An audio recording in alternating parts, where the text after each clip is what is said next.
திருவனந்தபுரம் போட்டி என்பதால் சஞ்சு இந்த போட்டியில் ஆவது அடிப்பானு. பார்த்தா எப்போதும் போல 6 ரன்களில் அவுட் ஆகிட்டான். அபிஷேக் சர்மா 16 பந்தில் 30 அடிச்சு அவுட் ஆகிட்டான். ஆனா இந்த சூரியகுமார் யாதவ் மற்றும் இஷான் கிஷான் ஒரு நல்ல பார்ட்னர்ஷிப் கொடுத்தாங்க. 57 பந்தில் 137 ரன்கள் அதிரடியாக அடிச்சானுங்க. இவனுங்க 2 பேர் காம்பினேஷன் 2 போட்டியா நல்லா போயிட்டு இருக்கு. ஒரு புறம் ஈஷான் கிஷான் அடிச்சா மற்றொரு புறம் சூரியகுமார் யாதவ் நல்லா பறக்க விட்டானுங்க. சிகசர் மழைதான் பொழியுது கிரவுண்டில்.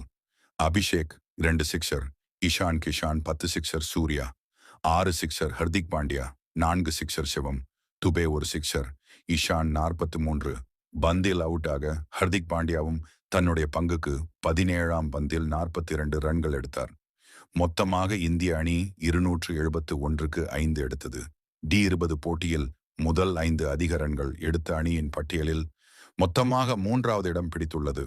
இந்திய அணி 2024இல் இந்திய அணி 297 ரன்கள், பங்களாதேஷ் அணிக்கு எதிராக 224இல் சவுத் ஆப்பிரிக்கா அணிக்கு எதிராக 283 ரன்கள். இன்னைக்கு 271 ரன்கள் நியூசிலாந்து அணிக்கு எதிராக வேற யாரும் இவ்வளவு ரன்கள் எடுத்தது இல்லை.